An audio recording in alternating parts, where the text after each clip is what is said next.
முகலாய ஆட்சியர்ல நம்ம அடுத்து பார்க்கக்கூடியது, பாபருக்கு அடுத்து நம்ம பார்க்கக்கூடியது பாபருடைய மகன் ஹுமாயூன். ஓகேவா? ஹுமாயூனுடைய ஆட்சி காலம் 1530 தொடங்கி 40 வரை, அடுத்து 55 56 வரை. நடுவில் இடையில ஒரு 15 வருடங்கள் ஷெர்ஷா சூரின்னு சொல்லக்கூடியவர் அவர் தொடங்கி வைத்த சூர் வம்சம் ஆட்சி செஞ்சுச்சுன்னு நம்ம கொஞ்ச நேரம் பற்றி பேசியிருந்தோம். சரி, இப்ப ஹுமாயூன் பத்தி பார்க்கலாம்.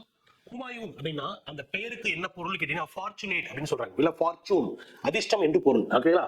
ஹுமாயூன் என்றால் அதிர்ஷ்டம் என்று பொருள். இது உங்களுக்கு எக்ஸாம்பிள் கேட்டிருக்காங்க. சரி, அப்ப இது உண்மையை அதிர்ஷ்டகரமானவரா அப்படின்னு கேட்டீங்கன்னா கிடையாது. பேரில் மட்டும்தான் அதிர்ஷ்டம்ன்றது இருந்தது, இவருடைய வாழ்க்கையில் அதிர்ஷ்டம் என்பதே இல்லை. ஓகேங்களா? படிப்படி எப்படின்னு பார்க்கலாம். ஹுமாயூன் ஆட்சிக்கு வரும்போது அவருக்கு வந்து 3 தம்பிகள் இருந்தாங்க. ஓகேங்களா? பாபருடைய மகன்கள் மொத்தம் 4 பேர். மூத்த மகன் ஹுமாயூன், இரண்டாவது கம்ரான், மூணாவது அஸ்கரி, நான்காவது ஹிண்டால்னு சொல்லி பார்த்தோம். பாபர் இறக்கும் தருவாயில் என்ன பண்றாருன்னா தன்னுடைய மகன் ஹுமாயூனை அழைத்து என்ன பண்ணணும், இருக்கக்கூடிய ராஜ்யங்களை உங்களுடைய சகோதரனுடன் சண்டை போடாம என்ன பண்ண ஈக்குவலா டிவைட் பண்ணிக்கோன்னு சொல்லிடுறாரு. அப்ப ஹுமாயூன் என்ன பண்றாரு, தன்னுடைய சகோதரர்களுக்கு கம்ரான் அப்படின்னு சொல்லக்கூடிய மூத்த சகோதரனுக்கு காபூல் கந்தஹார் பகுதி கொடுத்துறாரு, அஸ்கரிக்கு சம்பல் பகுதி கொடுத்துறாரு, ஹிந்தால் அப்படின்னு சொல்லக்கூடியவருக்கு அல்வார் பகுதி கொடுத்துறாரு. இதுவும் நமக்கு பிஒய்க்குள்ள கேட்டிருக்காங்க. ஓகேங்களா? சரி, அப்ப 4 பேருக்கு என்ன பண்றாரு, பேரரசராக அல்லாமல் ஒரு சிறு அரசராக என்ன பண்றாரு, சின்ன சின்ன பகுதியை பிரிச்சு கொடுத்துட்டு டெல்லியை கேபிட்டலா வச்சுட்டு என்ன பண்றாரு, தன்னுடைய ஆட்சியை தொடங்குகிறார். ஆனால் இவருடைய ஆட்சி நிம்மதியாக இருந்துச்சான்னு கேட்டீங்கன்னா கிடையாது. ஏன்னா பாபர் அவருடைய ஆட்சி காலத்தில் என்ன பண்ணிருப்பாரு, அவருடைய மிகப்பெரிய ஒரு செல்வாக்க காட்டிட்டு போயிருப்பாரு இல்லையா, அதனுடைய விளைவு இந்தியாவில் வந்திருக்கும். என்னன்னு கேட்டீங்கன்னா பாபருக்கு எதிராக என்ன பண்ணிருப்பாங்க, அரசர்கள் இருந்திருப்பாங்க இல்லையா, ரஜபுத்திர அரசர்கள் இருக்காங்க. அடுத்து குஜராத்தை சார்ந்த பகதூர் ஷா அந்த அரசர் இருக்காரு. அடுத்து பீகார் பெங்கால் அந்த பகுதியில் ஷெர்ஷா சூர் வம்சத்தை சார்ந்தவர். இந்த மாதிரி இவங்க எல்லாம் பார்த்தீங்கன்னா பேரலா அந்த டைம்ல வளர்ந்துட்டு வராங்க. ஓகேங்களா? இவருடைய வளர்ச்சி ஹுமாயூனுக்கு தடையாக இருக்கிறது. பாபரை போல ஒரு ஸ்ட்ரெயிட் ஃபார்வர்டா இருக்க முடியல. இன்னொரு விஷயம், ஹுமாயூன் பத்தி பேசும்போது மிகவும் கருணை உள்ளம் கொண்டவர் அப்படின்னு சொல்றாங்க. ஹுமாயூன் என்ன சொல்றாங்கன்னா கருணை உள்ளம் கொண்டவர். சோ இவரால நிம்மதியாக பாபரை போல ஆட்சி செலுத்த முடியவில்லை. சோ இவருக்கு என்ன இருந்தது, தொடர்ந்து அச்சுறுத்தல் இருந்தது. யாருக்கிட்ட கேட்டீங்கன்னா ரஜபுத்திர அரசர்கள் இருந்தாங்க, குஜராத்தை சார்ந்த பகதூர் ஷா, அதுக்கு வந்து சூர் வம்சத்தை சார்ந்த ஷெர்ஷா. இவங்க தொடர்ந்து துன்புறுத்திட்டே இருக்கிறாங்க. சரி, அப்ப பாருங்க, குஜராத் பகுதி ஒரு சிச்சுவேஷன் சொல்றாங்க. இந்த சிச்சுவேஷன் என்ன ஆகுதுன்னா, குஜராத்தை சார்ந்த பகதூர் ஷா அவர் என்ன பண்றாருன்னா டெல்லி மீது படையெடுப்பதாக இவருக்கு ஒரு தகவல் வருது. யாருக்கு, ஹுமாயூனுக்கு தகவல் வருது. அப்ப தன்னுடைய தலைநகர் டெல்லி இருக்கு இல்லையா, அந்த டெல்லியை கேப்சர் பண்ணணும்னு சொல்லி என்ன பண்றாருன்னா காப்பாற்றிக் கொள்ள வேண்டும் அப்படின்னு சொல்லி அந்த டைம்ல ஒரு போர் இருந்துட்டு இருக்கு. யாரு கூட, அந்த சூர் வம்சத்தை சார்ந்த ஷெர்ஷா கூட. ஷெர்ஷா கூட ஒரு ஒப்பந்தம் போட்டுறாரு. போட்டு என்ன பண்றாரு, முதல்ல தன்னுடைய டெல்லிக்கு வந்து தன்னுடைய டெல்லியை கேப்சர் பண்ணிக்கிறாரு. ஓகேங்களா? அப்புறம் என்ன பண்றாருன்னா குஜராத்தை போய் யார் கேப்சர் பண்றாரு, ஹுமாயூன் போய் இந்த பகதூர் ஷாவுக்கு சொந்தமான குஜராத் பகுதியை கைப்பற்றிக் கொள்கிறார். குஜராத் பகுதியை கைப்பற்றி விட்டு தன்னுடைய சகோதரர் இருக்கார் இல்லையா அஸ்கரி, அந்த அஸ்கரி கிட்ட ஒப்படைக்கிறார். ஆனால் அந்த அஸ்கரி அதை சரியா பாத்துக்க முடியல. சோ பகதூர் ஷா மீண்டும் என்ன பண்றாரு, ஹுமாயூனுடைய சகோதரரை தோற்கடித்து விட்டு தனது குஜராத் பகுதியை கைப்பற்றிக் கொள்கிறார். சின்ன விஷயம் தான், ஸ்கூல் புக்ல கொடுத்திருக்காங்க. சோ நமக்கு கொஸ்டின்ஸ்ல கேட்பாங்க. குஜராத்தை ஆண்டவர் யாருன்னா பகதூர் ஷா. பகதூர் ஷா கிட்ட இருந்து எந்த முகலாய அரசர் கைப்பற்றினார் அப்படின்னு கேட்டா ஹுமாயூன் கைப்பற்றுகிறார். ஹுமாயூன் தான் கைப்பற்றிய அந்த குஜராத் பகுதியை தனது சகோதரர்கிட்ட ஒப்படைக்கிறார். எந்த சகோதரர்னு கேட்டாங்கன்னா அஸ்கரி. ஆனா அஸ்கரி கிட்ட இருந்து மீண்டும் பகதூர் ஷா தனது கேபிட்டலை ரீகெயின் பண்ணிக்கிறாரு அப்படின்னு சொல்லி பார்க்கணும். சரி, அப்ப இந்த காலகட்டத்துல இந்த டைம்ல பாத்தீங்கன்னா பேரலா இருக்கக்கூடிய டைம்ல ஷெர்ஷா சூரி அப்படின்னு சொல்லக்கூடியவர், ஓகேங்களா, ஷெர்ஷா ஷேர்கான் அப்படின்னு சொல்லக்கூடியவர், அவர் என்ன பண்றாருன்னா பீகார் மற்றும் பெங்கால் அந்த பகுதியில ஒரு சுதந்திர அரசராக தன்னை வளர்த்து கொண்டு வருகிறார். அவர் என்ன பண்றாருன்னா நேரடியாக இவர் கூட வந்து மோதுறாரு. மோதும் போது சௌசா போர் அப்படின்னு சொல்லக்கூடிய ஒரு போர் 1539 1539ஆம் ஆண்டு பேட்டில் ஆஃப் சௌசா, அந்த சௌசால ஹுமாயூன் தோற்கடிக்கப்படுகிறார். இந்த தோல்வி எப்படி சொல்றாங்கன்னா, முகலாய பேரரசரான இந்த ஹுமாயூன் இருக்காருல, தன்னுடைய உயிரை காப்பாற்றிக் கொள்வதற்காக கங்கை நதியில விழுந்து எழுந்து தப்பிச்சு போறாராம். ஓகேங்களா? தப்பிச்சு போய் என்ன பண்றாரு, ஒரு பெரிய படையை கூட்டு வராரு. யார்கிட்ட, தன்னோட சகோதரர்கள் இருக்காங்க இல்லையா அஸ்கரி, ஹிந்தால், இவங்க கேட்டு என்ன பண்றாரு, ஒரு டீம் ஃபார்ம் பண்றாரு. பட் இருந்தாலும் அந்த டீமோட பலம் வந்து அதிகமாக கூடுவதற்கு முன்னாடியே அடுத்த போர், ஹெவி ப்ளோ அப்படின்னு சொல்லுவாங்க இல்லையா, கன்னோஜி போர், பேட்டில் ஆஃப் கன்னோஜி. இந்த கன்னோஜி போரில் 1540ஆம் ஆண்டு ஹுமாயூன் கம்ப்ளீட்டா ஹி வாஸ் டிஃபீட்டட். கம்ப்ளீட்லி முழுக்க தோற்கடிச்சிடுறாங்க. அப்ப சௌசா போர், கன்னோஜி போர், இதுல உங்களுக்கு என்ன கொஸ்டின் கேட்பாங்கன்னா, இந்த battle of Chausa and Kannauj இந்த 2 போர்களிலும் ஹுமாயூன் யாரால் தோற்கடிக்கப்பட்டார் அப்படின்னு கேட்டாங்கன்னா ஷெர்ஷா சூரி, ஷெர்ஷா. ஓகேங்களா? இந்த 2 போர்களிலுமே யார் தோற்கடிக்கப்பட்டார், ஹுமாயூன் தோற்கடிக்கப்பட்டார். யாரால் தோற்கடிக்கப்பட்டார், ஷெர்ஷா. இந்த ஷெர்ஷாவுடைய வம்சம் என்ன வம்சம்னு கேட்டாங்கன்னா இவர் சூர் மரபினை சார்ந்தவர். ஓகேங்களா? சூர் மரபினை சார்ந்த ஷெர்ஷா இவரை தோற்கடிக்கிறார். அப்ப 1540ஆம் ஆண்டு தன்னுடைய ராஜ்யத்தை இழந்துறாரு, டெல்லியை இழந்துறாரு. நாட்டை இழந்த இவர் நாடோடி, நோமேடிக்னு சொல்லுவாங்க இல்லையா, நாடோடி வாழ்க்கை வாழக்கூடிய அளவுக்கு தள்ளப்படுகிறார். நாட்டை விட்டு வெளியே என்ன பண்றாரு, தன்னை உயிரை காப்பாற்றிக் கொள்வதற்காக பெர்ஷியா, ஈரான் ஈராக் அந்த பகுதிக்கு என்ன பண்றாரு, அடைக்கலம் கேட்டு தப்பிச்சு போயிடுறாரு. சரி, அப்ப நாட்டை இழந்த இவர் கிட்டத்தட்ட ஒரு 15 வருடங்கள் 1540 தொடங்கி 1555 வரைக்கும் பாத்தீங்கன்னா 15 வருடங்கள் நாடு இல்லாமல் ஒரு அனாதையாக சுட்டுக் கொண்டு வருகிறார். சரி, அப்ப அந்த காலகட்டத்தில் பாத்தீங்கன்னா சூர் வம்சத்தை சார்ந்தவர்கள், இரண்டாவது ஆப்கானிய ஆட்சின்னு சொன்னோம் இல்லைங்களா, ஷெர்ஷா சூரி அவர் தொடங்கி வைக்கிறாரு. ஒரு 15 வருஷம் ஆட்சி நடக்குது. அதுல ஷெர்ஷா மட்டும் பாத்தீங்கன்னா ஒரு 5 வருஷம் தான் ஆட்சி செஞ்சிருப்பார். 40ல இருந்து 45 வரைக்கும் தான். ஆனா அவருடைய பங்களிப்பு அந்த அளவுக்கு நிறைய இருக்கு. நம்ம நெக்ஸ்ட் பார்க்கலாம். சரிங்களா? அடுத்து அப்ப நாட்டை இழந்த ஹுமாயூன் என்ன தப்பிச்சு போறாரு இல்லையா, 1540ஆம் ஆண்டு ஒரு பெண்ணை திருமணம் செய்து கொள்கிறார். அந்த பெண்ணோட பெயர் ஹமிதா பானு பேகம். இந்த ஹமிதா பானு பேகம் திருமணம் செஞ்சுக்கிட்டு அவர் என்ன பண்றாரு, வாழ்க்கை தொடங்குறாரு. அந்த காலகட்டத்தில் அவருக்கு 1542ஆம் ஆண்டு அவருக்கு ஒரு மகன் பிறக்கிறான். அந்த மகன் தான் அக்பர் அப்படின்னு சொல்லக்கூடியவர், ஜலாலுதீன் முகமது அக்பர் அப்படின்னு சொல்லக்கூடியவர் அக்பர் பிறக்கிறார். அக்பர் பிறந்த இடம் அமர்கோட். அமர்கோட் என்ற இடத்துல பிறக்கிறார் 1542ல. அக்பர் பிறந்ததால இவருக்கு என்ன அதிர்ஷ்டம் கிடைச்சதான்னு கேட்டீங்கன்னா ஓரளவுக்கு கிடைச்சது. எப்படி, அக்பர் பிறந்த பின்னாடி படிப்படியாக ஒரு சகோதரர்கள் இருக்காங்க இல்லையா, சகோதரர்களோட சேர்ந்து என்ன பண்றாரு, விடுபட்ட பகுதியில கொஞ்சமா கேப்சர் பண்றாரு. கேப்சர் பண்ணி யாரோட உதவின்னு கேட்டீங்கன்னா பாரசீக அரசரான சபாவித் வம்சத்தை சார்ந்த ஆட்சியாளர் தஸ்மா அப்படின்னு சொல்லக்கூடியவர், அவருடைய உதவியாளர் என்ன பண்றாரு, படிப்படியாக தனது ராஜ்யங்களை மீண்டும் கேப்சர் பண்ணிட்டு வராரு. கேப்சர் பண்ணும்போது அந்த டைம்ல பேரலா இணையாக அதே காலகட்டத்தில் அங்க ஷெர்ஷா சூரிக்கு அடுத்து ஆட்சி செஞ்சாங்க இல்லையா, அதுல வரக்கூடிய சூர் அரசர்கள், திறமையில்லாத அரசர்கள் வராங்க. ஸோ அந்த இடத்துல ரொம்ப வீக் ஆயிட்டே வருது இங்க டெல்லி பகுதியில். அப்ப இவர் என்ன பண்றாரு, தன்னுடைய படைகளை படிப்படியா பெருக்கி மீண்டும் 15 வருஷம் கழிச்சு ஹுமாயூன் இஸ் பேக் அப்படின்ற மாதிரி மீண்டும் 1555ஆம் ஆண்டு ஹுமாயூன் மீண்டும் டெல்லி அரியணையில் ஏறுகிறார்.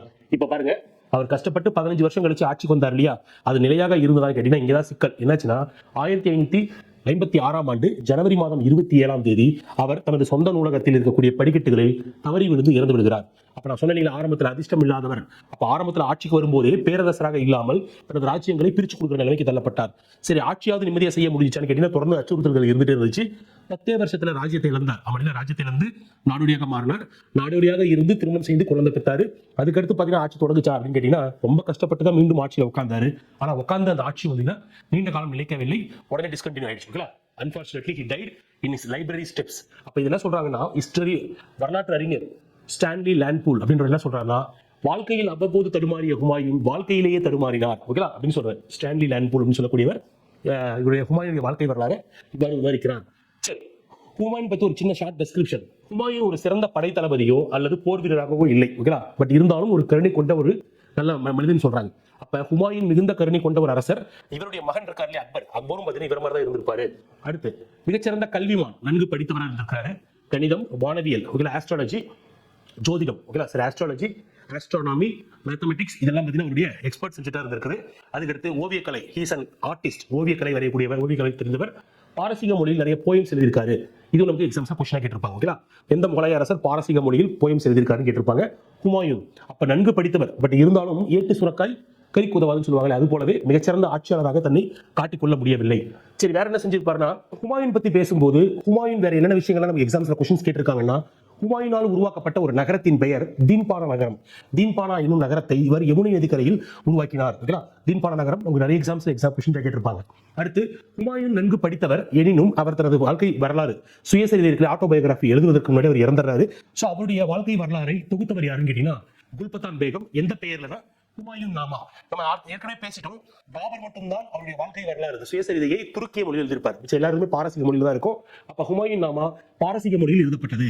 நெக்ஸ்ட், ஹுமாயூன் இறந்த பிறகு பிற்காலத்தில் அவருக்கு கல்லறை கட்டப்பட்டது. எங்க கட்டப்பட்டதுன்னா டெல்லியில கட்டப்பட்டது. அவருடைய மகன் அக்பர் அவர்களால் கட்டப்பட்டது. அப்ப இது வரைக்கும் நம்ம 2 பேரை பார்த்திருக்கோம். முதலாவது பாபருடைய வாழ்க்கை வரலாறு துருக்கிய மொழியில் எழுதப்பட்டது, பின்னாடி பாரசீக மொழிக்கு மொழிபெயர்க்கப்பட்டது. அடுத்து இரண்டாவது அவருடைய மகன் ஹுமாயூனுடைய வாழ்க்கை வரலாறு குல்பத்தான் பேகம் அவர்களும் எழுதப்பட்டது. பாபருடைய கல்லறை அமைந்திருக்கக்கூடிய இடம் காபூல், பாபர் தோட்டம் அப்படின்னு சொல்றோம். ஹுமாயூனுடைய கல்லறை அமைந்திருக்கக்கூடிய இடம் எதுன்னு கேட்டீங்கன்னா டெல்லியில் இருக்கக்கூடியது ஹுமாயூன் டாம் அப்படின்னு சொல்லுவாங்க, கன்ஸ்ட்ரக்டட் பை அக்பர். சரி, அப்ப இந்த 2 பேர் ஆட்சி செஞ்சாங்க இல்லையா, இது நம்ம இடைக்காலத்துல பார்த்தோம். ஹுமாயூனோட ஆட்சி காலத்துல இடையில ஒரு 15 வருடங்கள் சூர் வம்சம் ஆட்சி செஞ்சாங்கன்னு சொன்னீங்களா. அப்ப அந்த சூர் வம்சத்துல யார் ஆட்சி செஞ்சாங்கன்னு பார்த்துக்கலாம். சூர் டைனாசிட்டி, அதாவது ஹுமாயூனுடைய ஆட்சி காலத்தில் கன்னோஜி போர், பேட்டில் ஆஃப் கன்னோஜ் 1540 நடக்குது. அந்த 1540 கன்னோஜ் போர்ல என்ன பண்றாருன்னா ஹுமாயூன் நாட்டை இழந்து விடுகிறான்னு சொல்லி பார்த்தோம். நாட்டை இழந்து நாடோடியாக போறாரு. அப்ப அந்த காலகட்டத்தில் 2வது ஆப்கானிய ரூல் அப்படின்னு சொல்லக்கூடிய ஷெர்ஷா அப்படின்னு சொல்லக்கூடிய அந்த சூர் வம்சத்தை சார்ந்தவர் ஆட்சியை தொடங்குகிறார். அந்த சூர் வம்சம் ஆனது கிட்டத்தட்ட 1540 தொடங்கி 55 வரை ஒரு 15 வருஷம் ஆட்சி செய்யறாங்க. அதுல ரொம்ப ரொம்ப முக்கியமான ஒரே ஒரு அரசர் யாருன்னு கேட்டீங்கன்னா ஷெர்ஷா சூர், ஷேர்கான் அப்படின்னு சொல்லுவாங்க. இந்த ஷெர்ஷா சூர் 1540 இருந்து 1545 வரை வெறும் 5 ஆண்டு தான் ஆட்சி செஞ்சார். ஆனால் இந்த ஷெர்ஷா சூரி எப்படி போட்டிருக்கிறார்கள்னா அக்பருக்கும் சிவாஜிக்கும் முன்னோடி. Is an exemplary for both Akbar and Shivaji. இருவரும் தங்களுடைய முன்னோடியாகவே கருதினாங்க. அந்த அளவுக்கு நிறைய அட்மினிஸ்ட்ரேட்டிவ் ரிஃபார்ம்ஸ் கொண்டு வந்திருப்பார், நிர்வாக சீர்திருத்தங்களை அறிமுகப்படுத்தியவர். அப்ப நமக்கு இந்த சூர் டைனாஸ்டியோட ஷெர்ஷா சூரி மட்டும் தான் பார்க்க போறோம். மிச்சம் இருக்கக்கூடிய அரசர்கள் நமக்கு முக்கியம் கிடையாது. அதே மாதிரி கடைசி அரசர் அதில் ஷா சூரி, இதை மட்டும் தெரிஞ்சு வச்சுக்கிட்டா போதும். ஷெர்ஷா சூரி பத்தி நம்ம என்ன பண்ணலாம், இப்போ நெக்ஸ்ட் கண்டினியூ பண்ணலாம். ஷெர்ஷா சூரி, ஷெர்ஷாவுடைய இயற்பெயர் என்னன்னு கேட்டீங்கன்னா ஃபரீத். இது நமக்கு ஆல்ரெடி எக்ஸாம்ல கேட்டிருக்காங்க. ஷெர்ஷாவுடைய ஒரிஜினல் பெயர் ஃபரீத். ஓகேங்களா, இவருடைய அப்பா வந்து யாருன்னு கேட்டீங்கன்னா ஹசன் கான் அப்படின்னு சொல்லக்கூடிய இவருடைய தந்தை. இந்த ஹசன் கான் என்ன பணியை செய்து கொண்டிருந்தார் அப்படின்னு கேட்டீங்கன்னா ஜாகீர்தார் அப்படின்னு சொல்ற பணி. அப்ப நீங்க பாளையக்காரர்கள் கேள்விப்பட்டிருப்பீங்க. பாளையக்காரர்கள் அப்படின்றதுல பாளையம் என்பது ஒரு சிறு பகுதியை குறிக்கும். Okay, small area or military camp அப்படின்னு சொல்லியிருப்பாங்க இல்லையா, அது போலவே ஜாகீர்தார் அப்படின்னு சொல்றோம் இல்லையா, அதுல வந்து ஜாகீர் என்பது ஒரு சிறிய பகுதியை குறிக்கும். அந்த சிறிய பகுதியை நிர்வாகம் செய்யக்கூடியவர்கள், those who administer the Zakir is called ஜாகீர்தார். அப்ப ஜாகீர்தார் பணியை மேற்கொண்டவர். எந்த பகுதிக்கு? பீகார்ல இருக்கக்கூடிய சசாரம் அப்படின்ற பகுதியின் ஜாகீர்தாராக பணிபுரிந்தவர். அப்ப இந்த பீகார் அது வந்து பார்த்தீங்கன்னா யாருக்கு கட்டுப்பாட்டில் இருக்குன்னா, வங்கத்தின் ஆளுநர் பெங்கால் கவர்னருக்கு கீழே இருக்கு. அந்த பெங்கால் கவர்னர் டைரக்ட்லி யாருக்கு கீழே இருக்காருன்னு கேட்டீங்கன்னா முகல்ஸ்க்கு கீழே இருக்காரு. அப்ப முகலாயர்களுக்கு கீழே ஆளுநர்கள் இருக்காங்க. ஆளுநர்களுக்கு கீழே ஒரு சிறு அட்மினிஸ்ட்ரேட்டிவ் டிவிஷன் தான் எதுன்னு கேட்டீங்கன்னா இந்த சசாரம், இந்த ஜாகீர்தார். இந்த சசாரம் ஜாகீர்தாருக்கு சசாரம் பகுதியின் ஜாகீர்தாராக இவர் தன்னை பணிபுரிகிறார். தந்தை இறந்த பின்னாடி இவர் இந்த பணிக்கு வந்துடுறார். ஓகேங்களா? அப்ப ஃபரீத் ஆப்கானிய மன்னரின் கீழ் பணிபுரிகிறார். ஓகேங்களா? முதல் ஆரம்பத்துல ஆப்கானியர்கள் கீழே செஞ்சிருப்பாரு. அவர்கிட்ட ரொம்ப லாயலா இருக்கிற காரணத்தினால ஒரு வேட்டைக்கு போறாரு. வேட்டைக்கு போகும்போது அவருக்கு வந்து தன்னுடைய கவர்னர் என்ன பண்றாரு, ஒரு புலி அடிக்க வருது, அந்த புலிகிட்ட காப்பாத்துறாரு. அதன் காரணமாக அந்த புலியை கொன்ற காரணத்துக்காக இவருக்கு ஷேர்கான் அப்படின்ற பட்டம் கொடுக்கப்பட்டது என்று சொல்றாங்க. அப்ப ஃபரீத், ஷெர்ஷா, ஷேர்கான் மூன்றுமே ஒரே ஒரு பர்சன் தான் குறிக்குது. ஓகேங்களா? ஷெர்ஷா என்னும் ஒரு பட்டத்தோடு அவர் என்ன பண்ணாரு, ஆட்சிக்கு வந்தார்னு சொல்லி பார்க்கிறோம். சரி, அப்ப இவரை பத்தி பேசும்போது முதல் போர் சௌசா போர், பேட்டில் ஆஃப் சௌசா அப்படின்னு பார்த்தோம் இல்லையா, 1539 ஹுமாயூனை தோற்கடித்து அவரை கங்கை நதியில விழுந்து தப்பிச்சு ஓட வைக்க வச்சார். அப்படின்னா அதுக்கு அடுத்த ஆண்டு ஹெவி ப்ளோன்னு சொன்னாங்க, மிகப்பெரிய அடியாக கன்னோஜி போரில் தோற்கடிக்கப்பட்டார் ஹுமாயூன். அப்ப 1540 ஆட்சி தொடங்குகிறார். இந்த ஷெர்ஷா சூரி தொடங்கி ஆட்சி செய்ய தொடங்குகிறார். அவருடைய ஆட்சிக்கு தலைநகரமாக கேபிட்டலாக எதை வைத்துக் கொள்கிறார்னா ஆக்ரா. ஆக்ராவை வச்சுக்கிட்டு 1540 இருந்து 45 வரைக்கும் வெறும் ஒரு 5 ஆண்டு தான் ஆட்சி செஞ்சிருப்பார். அந்த 5 ஆண்டுகளில் இவர் கொண்டு வந்த ரீஃபார்ம்ஸ் மூலமாக இவர் என்ன சொல்றாங்க, இவரை முன்னோடியாக கருதப்படுகிறார். சொன்னாங்க கருதப்படுகிறார். சரி, அப்ப என்ன ரீஃபார்ம்ஸ் எல்லாம் கொண்டு வந்தார், ஷெர்ஷாவுடைய நிர்வாக சீர்திருத்தங்கள் எவ்வாறு இருந்தது, அது ரொம்ப முக்கியமான ஒன்று சொல்றோம். ஓகேங்களா? சரி, உலேமாக்களின் தலையீடுகளை தவிர்த்தார். முதல் விஷயம் பாருங்க, அப்ப அந்த காலத்துல இஸ்லாமிய அரசர்கள் என்ன பண்ணுவாங்கன்னா மத குருமார்களுக்கு அதிக முக்கியத்துவம் கொடுத்தாங்க. நம்ம இப்ப கூட ஹிந்துஸ்ல படிப்போம், குலகுருன்னு சொல்லுவாங்க. ஒவ்வொரு அரசர்களும் ஒரு குரு இருப்பாரு, அவர் பேர் குலகுருன்னு சொல்லுவாங்க. அது போல அங்க மத குருமார்கள் உலேமா அப்படின்னு சொல்லுவாங்க. அவர்கள் அரசு நிர்வாகத்துல என்ன பண்ணுவாங்க, தலையீடுகள் இருக்கும். ஆனா இவர் என்ன பண்ணாருன்னா நிர்வாகம் வேறு மதம் வேறுன்னு சொல்லி என்ன பண்ணாரு, இரண்டாக பார்த்தா. சோ அவர் என்ன பண்ணாரு, மத குருமார்களின் தலையீடுகளை தவிர்த்தார். முதல் விஷயம். அதுக்கடுத்து முக்கியமாக பாருங்க, இது நிறைய எக்ஸாம்ஸ்ல மேட்ச்ல கேட்டிருப்பாங்க. இவருக்கு கீழே இருந்த ஒரு முக்கியமான 4 துறைகள், திவானி விசாரத் வருவாய்த்துறை அமைச்சராக இருந்தவர், திவானி ஆரிஸ் நம்ம பால்பன் டெல்லி சுல்தான்ல பால்பன் உருவாக்கின ஒரு அமைச்சகம் தான் இது. ராணுவத்திற்காகவே உருவாக்கப்பட்ட ஒரு அமைச்சகம் திவான் ஆரிஸ். அடுத்து திவானி இன்ஷா தகவல் தொடர்பு துறை அமைச்சர், திவானி ரசாலத் வெளியுறவுத்துறை அமைச்சராக இருந்தார். இந்த 4மே மேட்ச்ல கொடுத்து என்ன பண்ணிருப்பாங்க, நிறைய எக்ஸாம்ஸ்ல கேட்டிருப்பாங்க. சரி, வேற என்ன பண்ணாருன்னா மிகப்பெரிய நிலப்பரப்புகளை பிரிச்சார். அந்த ஹையரார்கி பாருங்க எப்படி பிரிச்சாருன்னா சர்க்கார், பர்கானா, கிராமா. அப்ப பெரிய பகுதி வந்து சர்க்கார் அப்படின்னு சொல்லி பிரிச்சாரு. அதுக்கு கீழே பர்கானா கீழே கிராமங்கள்ல பிரிச்சாரு. அந்த சர்க்கார்கள் மொத்தம் எத்தனை இருந்ததுன்னா 47 சர்க்கார்கள் இவருடைய ஆட்சி காலத்தில் பிரிக்கப்பட்டிருந்தது.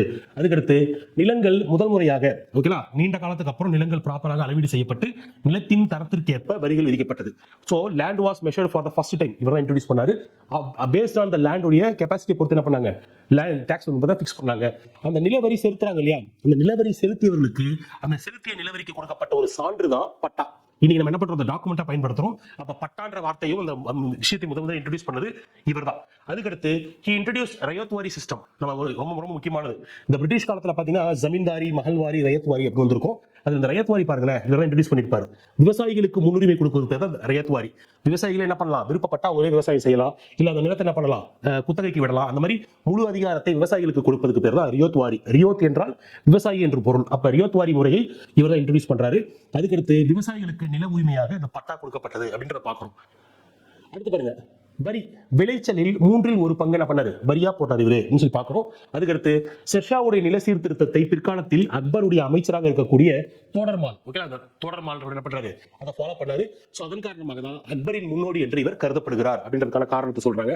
சரி, வேற ஷெர்ஷா ஒரு மிகச்சிறந்த போர் வீரர் மட்டுமல்ல, வேற என்னெல்லாம் இருந்தாரு, நிறைய இம்பார்ட்டன்ஸ் எல்லாம் செஞ்சிருப்பாரு. எப்படின்னா இருக்கக்கூடிய டெல்லி சுல்தான்ஸ்ல முதலாக டெல்லி சுல்தானிய அரசர்களிலேயே முதலாக படைகளை சீர்திருத்தப்படுத்தியவர், படைகளை பெருசாக்கியவர், அதே மாதிரி படை வீரர்களுக்கு ஊதியமாக பணத்தையே கொடுத்தவர் யாரும் அலாவுதீன் கில்ஜி. அது போலவே இவர் என்ன பண்ணிருப்பாரு, மிலிட்டரி ரிஃபார்ம்ஸ் எல்லாம் செஞ்சிருக்காரு அப்படின்னு சொல்லி பாக்குறோம்.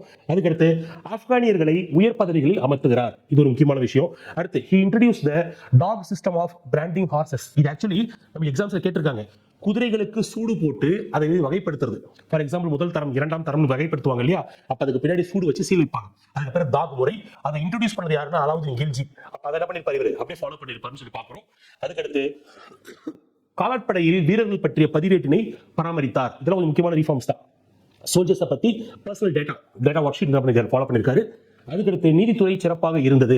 இதுல என்ன சார் முக்கியத்துவம்னா, ஷெர்ஷாவுடைய ஆட்சி காலத்துல காவல்துறை வந்து பார்த்தீங்கன்னா மிகச்சிறப்பாக செயல்பட்டது. ஸோ அதன் காரணமாக வழிப்பறி, திருட்டு போன்ற குற்றங்கள் ரொம்ப கம்மியா இருந்துச்சு. இந்த கிரைம்ஸ் எல்லாம் கம்மியா இருந்துச்சு. அதனால ஜுடிஷியரி வந்து ரொம்ப சிறப்பாகவே இருந்தது. தலைமை நீதிபதியாக யார் இருந்திருப்பாருன்னா காசி அப்படின்னு சொல்லக்கூடியவர். ஓகேங்களா, காசி அப்படின்றத நீதித்துறைக்கு தலைமையா இருப்பார். பட் ஆல்மோஸ்ட் அதிகாரங்கள் யாருக்கு இருக்கும்னு கேட்டீங்கன்னா ஷெர்ஷா கிட்ட தான் இருந்திருக்கும். அதுக்கடுத்து ஒற்றர்கள் அறிமுகம் செய்யப்பட்டார்கள். தவறு செய்பவர்கள் யார் என்பதை கண்டுபிடிப்பதற்கு ஸ்பைஸ், ஓகேங்களா, ஸ்பை என்ன பண்ணிருப்பாங்க, நல்லா ப்ராப்பரா யூட்டிலைஸ் பண்ணிருப்பாரு. அடுத்து இவருடைய ரிஃபார்ம்ஸ் ரொம்ப முக்கியமானது. He introduced a silver coin called தாம். ஓகேங்களா, தாம் அப்படின்ற பேர்ல நாணயத்தை அறிமுகப்படுத்தினார். அது இவருடைய எண்டுக்கு அப்புறமே கூட பார்த்தீங்கன்னா 1835 வரைக்கும் சர்க்குலேஷன் இருந்துச்சு. பட் இதை விட ரொம்ப முக்கியமானது ரூபியா அப்படின்ற நாணயத்தை இன்ட்ரோடியூஸ் பண்ணார். இந்த ரூபியா தான் நம்ம தற்போது பார்க்கக்கூடிய ரூபாய் என்று வந்திருக்கு. அந்த ரூபாய் நம்ம பயன்படுத்துறோம் இல்லைங்களா, ரூபி அப்படின்னு பயன்படுத்துறோம் இல்லைங்களா, அதுக்கு இவர் தான் வந்து பார்த்தீங்கன்னா ஃபவுண்டேஷன் கொடுத்தார். So he is rightly called as father of modern coinage system in India. இந்தியாவில் நவீன நாணய முறையின் தந்தை என்று போற்றப்படக்கூடியவர் இந்த ஷெர்ஷா. ஸோ இது நிறைய எக்ஸாம்ஸ்ல கேட்டிருப்பாங்க, பார்த்து வச்சுக்கோங்க. இதுக்கடுத்து வேற என்ன ரிஃபார்ம் பாருங்களேன். ஒரு முக்கியமா நாட்டின் நரம்புகள்னு சொல்லுவாங்க இல்லையா, நெடுஞ்சாலைகள் தான் நாட்டின் நரம்புகள், எல்லா பகுதியும் கனெக்ட் பண்ணக்கூடியது. ஸோ அதுக்கு முக்கியத்துவம் கொடுத்தாரு. ஸோ என்ன பண்ணாருன்னா முக்கியமாக ஒரு 4 நெடுஞ்சாலைகளை அமைத்தார் அப்படின்னு சொல்லி பார்க்கணும். அந்த 4 நெடுஞ்சாலைகள் எதுன்னு பார்த்துக்கோங்க. இது நமக்கு எக்ஸாம்ஸ்ல கேட்டிருக்காங்க. சிந்து முதல் சோனார்கான் வரை, அப் அண்ட் டவுன். ஓகே, சிந்து முதல் சோனார்கான், அடுத்து ஆக்ரா டு பர்ஹாம்பூருக்கு, அடுத்து ஜோத்பூர் டு சித்பூர், அடுத்து லாகூர் டு முல்தான். ஓகேங்களா, இது வந்து பார்த்தீங்கன்னா முக்கியமான 4 தேசிய நெடுஞ்சாலைகளை இவர் நிறுவினார். சரி, இது தவிர்த்து பார்த்தீங்கன்னா கிராண்ட் ட்ரங்க் ரோடு அப்படின்னு சொல்லக்கூடிய ரோடு வந்து பார்த்தீங்கன்னா நீட்டித்தார். அது ஒரு முக்கியமான விஷயம், கிராண்ட் ட்ரங்க் ரோடு. ஓகேங்களா, அதை நீட்டித்தார். வேற என்ன இருக்குன்னா, நெடுஞ்சாலைகளில் மக்கள் தங்குவதற்காக மோட்டல்ஸ் சொல்லுவாங்க இல்லையா, மோட்டார்வே ஹோட்டல்ஸ் சொல்லுவாங்க, அது பேர் மோட்டல்ஸ் சொல்லுவாங்க. அந்த மோட்டல்ஸ் வந்து நிறுவிப்பார். அந்த மோட்டல்ஸுக்கு இவர் கொடுத்த பெயர் தான் சராய். கிட்டத்தட்ட 1700க்கும் மேற்பட்ட சராய்கள் இவரால் நிறுவப்பட்டது. நெடுஞ்சாலைகளில் ஒரு 4 நெடுஞ்சாலை முக்கியமாக நிறுவியிருப்பாருன்னு சொல்லி பார்த்தோம். அது இல்லாம நெடுஞ்சாலைகளில் மக்கள் தங்குவதற்காக என்ன பண்ணாருன்னா சராய்கள்ன்றது கட்டினார். அப்ப சராய்ன்றது ஆக்சுவலி என்னன்னு கேட்டீங்கன்னா மோட்டார்வே. இப்ப நீங்க ஹோட்டல்ஸ் சொல்லுவாங்க இல்லையா, ஹோட்டல் அப்படின்னா நீங்க ஒரு இடத்துல உட்காந்து சாப்பிடக்கூடிய இடம். மோட்டார்வே ஹோட்டல்ஸ் அதை சேர்த்தீங்கன்னா மோட்டல் அப்படின்னு சொல்லுவாங்க, MOTL மோட்டல்னு சொல்லுவாங்க. அப்ப நீண்ட தூரம் செல்பவர்கள் தங்குவதற்காக தங்கும் வழி சத்திரங்களை உருவாக்கினாரு. அந்த மோட்டல்ஸ்க்கு இவர் கொடுத்த பெயர் தான் சராய். அந்த சராய் என்பது கிட்டத்தட்ட ஒரு 1700க்கும் மேற்பட்ட சராய்கள் உருவாக்கப்பட்டது. இந்த சராய்களுக்கு அருகில் என்ன பண்ணாருன்னா மார்க்கெட் உருவாக்கி வச்சார். எப்படின்னா இப்ப நீண்ட தூரம் பயணம் மேற்கொள்பவர்கள் அவர்களுக்கு தேவையான பொருட்களை அவர்கள் தங்கி இருக்கக்கூடிய சராய் கருவிலேயே என்ன பண்ணலாம், பர்ச்சேஸ் பண்ணிக்கலாம். அது மாதிரி உருவாக்குனாரு. நெக்ஸ்ட் வந்து பாத்தீங்கன்னா ஒரு நீண்ட நெடிய ஒரு கோட்டை கட்டினார். அந்த கோட்டைக்கு பேரு புராணா கிலா அப்படின்னு சொல்றாங்க. இவர் கட்டிய கோட்டையின் பேர் புராணா கிலா அப்படின்னு சொல்றாங்க. சரி, இவர் தன்னுடைய கல்லறையை இவரே டிசைன் செஞ்சுக்கிட்டாரு. மசோலியம் சொல்லுவாங்க இல்லையா, அல்லது டாம்ப்னு சொல்லுவாங்க. இவருடைய கல்லறை இவரே உருவாக்கிக்கிட்டாரு. அந்த கல்லறை எங்க இருக்கு டிசைன் பண்ணிருப்பாரு, இவரே பண்ணிருப்பாரு. எங்கன்னா பீகார்ல இருக்கக்கூடிய சசாரம், இவர் ஆட்சி செஞ்சாரு இல்லையா, அந்த சசாரம் பகுதியில இவரே கட்டி வச்சுக்கிட்டாரு. இவருடைய வாழ்க்கை வரலாறு அது எவ்வாறு அழைக்கப்படுகிறதுனா தாரிக் ஹி ஷெர்ஷாயி அப்படின்னு சொல்லக்கூடியது. ஓகேங்களா, தாரிக் ஹி ஷெர்ஷாயி அப்படின்ற பேர்ல இவருடைய வாழ்க்கை வரலாற்றை எழுதியிருப்பாங்க. இதுவும் நமக்கு ப்ரீவியஸ் இயர் கொஸ்டின். ஓகேங்களா, யார் எழுதினாரு கேட்டிருப்பாங்க.